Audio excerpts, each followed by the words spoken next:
E aí, gente, beleza? Esse vídeo aqui, como tá escrito aí, é um vídeo de desabafo. Eu vou trazer aqui algumas opiniões minhas. Normalmente eu sempre trago vídeos aqui com fatos, acontecimentos e algumas coisas, mas hoje eu quero pautar mais sobre minha opinião, sobre o nosso país, sobre como eu vejo. E espero que vocês gostem. Esse aqui é um vídeo, na verdade, como todos os meus vídeos, bem amador. E no final vou trazer uma reflexão para vocês. Vocês, se quiserem, deixar no comentário aí o que vocês acharam e deixarem a opinião de vocês também, se concordam ou não, é importante. Eu sei que não vai pegar muito engajamento, né? Meus vídeos ainda são bem iniciantes, mas o vídeo anterior pegou 70 pessoas, então eu acredito que converter pelo menos uma pessoa a refletir, a gente pode ir de tijolinho em tijolinho construindo uma casa legal. Cara, o que eu acho do nosso país? O que falar sobre o Brasil, né? O Brasil aí é um país que eu vejo rachado ao meio. A gente tem um país dividido, acredito que em 3 partes. A gente tem aquelas pessoas petistas, a gente tem os bolsonaristas e tem aquelas pessoas que estão só ali existindo no meio dessa guerra toda, sabe que tem alguma coisa acontecendo, mas preferem não opinar mais. Na verdade, existe 4, porque a quarta é aquelas pessoas mais reativas, que tentam bater de frente contra esses dois. E eu acredito que esse país aqui, ele se afunda cada vez mais. Posso falar por todos os estados? Não, porque eu falo mais pelo que eu vejo aqui no Maranhão, né? Como eu já pontuei para vocês, é um dos estados que é maior índice de pobreza. E acredito que esse país aqui, gente, tem muita coisa para melhorar e muita coisa para se tirar de lição, entendeu? A gente está sempre buscando um salvador, a gente está sempre buscando a quem idolatrar, né? Por isso que surgem diversos picaretas, como o Pablo Marçal, como muitos outros, como Jair Bolsonaro, que vem para ser essa salvação. E, como sempre, as pessoas têm essa mania de idolatrar político. E eu acredito que a política não é um ponto para ser idolatrado. Pessoas que entram no meio político, essas pessoas têm que ser cobradas, essas pessoas têm que fazer. E não é porque eles vão fazer que a gente tem que ficar lá, oh, muito obrigado, meu Deus do céu, a melhor pessoa do mundo. Não, gente, eles são é a obrigação deles fazer isso, entendeu? E é isso que muitas pessoas confundem e acabam idolatrando e acabam aí com essa questão de ele tá fazendo, ele é maravilhoso, valeu a pena. Não, ele tá fazendo, ele tinha que fazer mesmo, entendeu? E não sei como é em outros estados, mas aqui onde eu moro, em São Luís do Maranhão, toda vez que eu debato com alguém sobre política é sempre a mesma fala. Todo político é ladrão, todo político é corrupto, não tem todo mundo que entra com essa proposta de mudar, chega na hora se corrompe. E eu posso mostrar para essas pessoas políticos que realmente fazem, mas as pessoas vão se negar a acreditar porque essas pessoas estão cegas pela própria verdade que elas carregam, né? Mesmo que essas verdades muitas das vezes sejam repletamente mentiras. Repleta de mentiras, né, na verdade. E isso é muito triste, porque aqui se cultua um pensamento, que eu acho que deve ser no Brasil todo, que é, eu votei no Bolsonaro porque por mais que ele roube, ele faz. Eu votei no Lula porque por mais que seja ladrão, ele ajudou os negros, ajudou os pobres e blá blá blá. E é muito triste isso e é cansativo, entendeu? Porque não é o que nós vemos na prática. A gente viu como foi o governo do Bolsonaro na pandemia, a gente viu o Bolsonaro aprovar um fundão eleitoral, vimos o Bolsonaro botando um PGR corrupto para salvar a família de picareta deles. A gente está vendo agora o Lula mal saiu da cadeia e já tirou lá, se eu não me engano, foi 80 milhões do fundão eleitoral. Tem gente que passa pano para isso, o cara não vai cortar gastos. Esse governo não vem com proposta de cortar gastos e sim de aumentar impostos. Eles querem que a população pague essa dívida que eles fazem diariamente. E as pessoas ainda se cegam.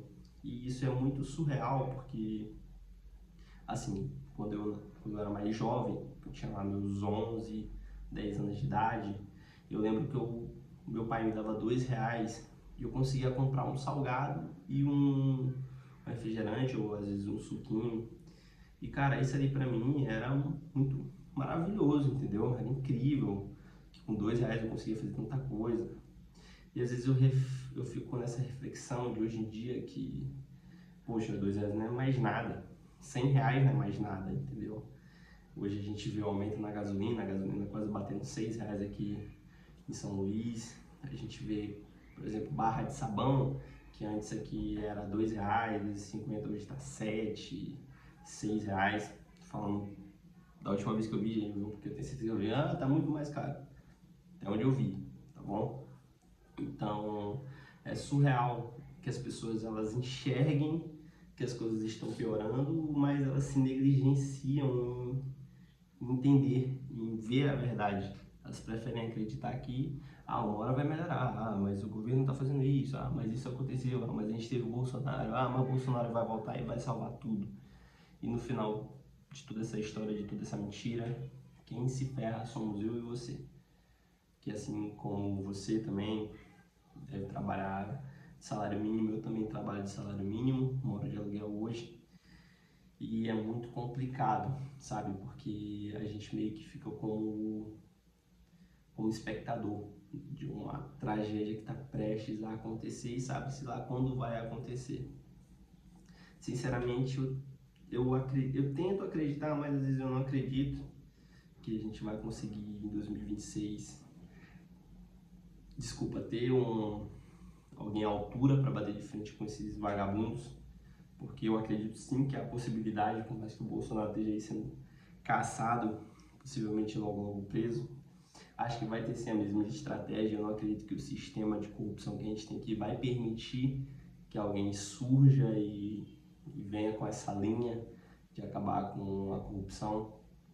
E eu sempre vou ver acredito que eu sempre vou ver o país seguindo esse círculo infinito de mentiras, onde toda vez que o sistema está prestes a cair, eles botam um salvador, seja lá o Lula, seja lá o Bolsonaro. Naquele momentinho em que eles sabem que eles vão perder, solta esse bandido aí pra galera votar nele. Entendeu? Eu acredito que é assim que a gente funciona dentro desse país e é muito triste isso, né? Enxergar essa realidade de um país que tem tanta cultura, rica em cultura, tem tanta coisa a se aproveitar. A gente poderia ser sim bater de frente com países de primeiro mundo e a gente não consegue, porque a gente ainda insiste em botar nesses picaretas, em idolatrar esses vagabundos.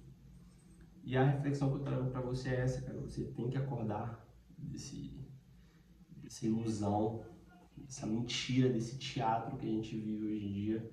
Porque o país, eu já percebi que ele não se pautou somente na corrupção da política. A gente tem muitos pilantras hoje fazendo sucesso, vendendo mentiras, vendendo cursos mentirosos, vendendo cassino.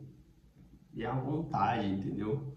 Hoje em dia parece que dentro desse país a criminalidade se tornou algo positivo e a verdade se tornou algo negativo, onde a pessoa que demonstra a verdade é crucificada. Gente, tá passando um bichinho preto aqui, é uma mosca, tô com raiva dessa mosca, mas enfim. E o que acontece, gente? Eu acredito que a gente vai demorar muito para mudar, mas quanto mais pessoas forem acordando, quanto mais pessoas forem... Deixa eu matar a mosca. Quanto mais pessoas forem despertando dessa verdade, dessa mentira, essa música tirando a concentração. Gente, me desculpa, eu tive que ir atrás dessa música, ela realmente me tirou do sério. Mas tudo bem, vamos lá. Eu vou trazer aqui uma parábola para vocês, só para finalizar o vídeo, para não ficar muito longo. Que essa parábola, ela retrata muito a minha visão sobre esse nosso país. Peço que vocês prestem atenção, deixem a opinião de vocês também no comentário, se fizer sentido para vocês essa parábola, tá bom? Havia uma cidade pequena. Dentro dessa cidade havia uma pequena população que sofria muito. Sempre morriam de fome, sempre havia muita miséria. Só que seus representantes sempre viviam em abundância. E esses representantes eram muito inteligentes, sabiam lidar e manipular essas pessoas. E sempre que alguma pessoa acordava para a realidade e tentava reivindicar, esses representantes contornavam isso com sua própria população para dizimar essas pessoas que acordavam para a realidade. E sempre que os representantes sentiam que a população estava se despertando, ele trazia grupos de teatro para que essa população assistisse e se acalmasse. Até que um certo dia, quando os representantes trouxeram novamente o grupo de teatro para acalmar essa população estava lá assistindo, alguns muito contentes, outros se divertindo, até que uma certa pessoa acordou realidade. E pensou, poxa, eu tô com muita fome, já tem 3 dias que eu estou com fome. E após assistir essa apresentação de teatro, eu ainda vou sentir fome.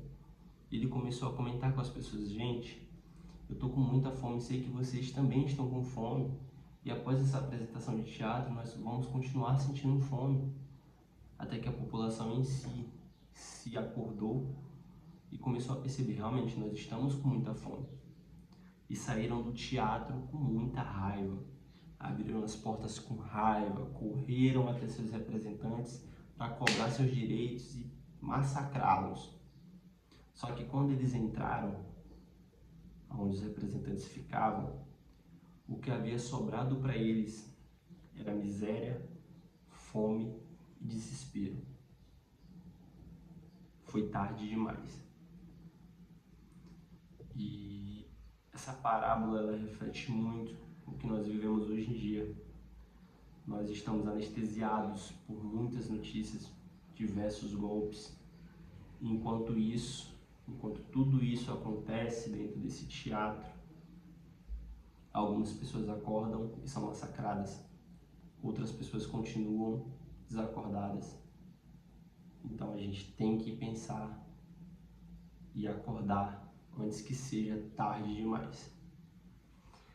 Essa é a reflexão que eu trago aqui pra você, tá bom? Se esse vídeo fez sentido pra você, deixa aí um joinha, tá bom? Deixa aí sua opinião também, que é muito importante. Eu sei que esse vídeo não vai pra 1000 pessoas, nem milhares de pessoas, mas como eu já disse, de tijolinho em tijolinho a gente constrói uma casa boa. E é isso, vambora!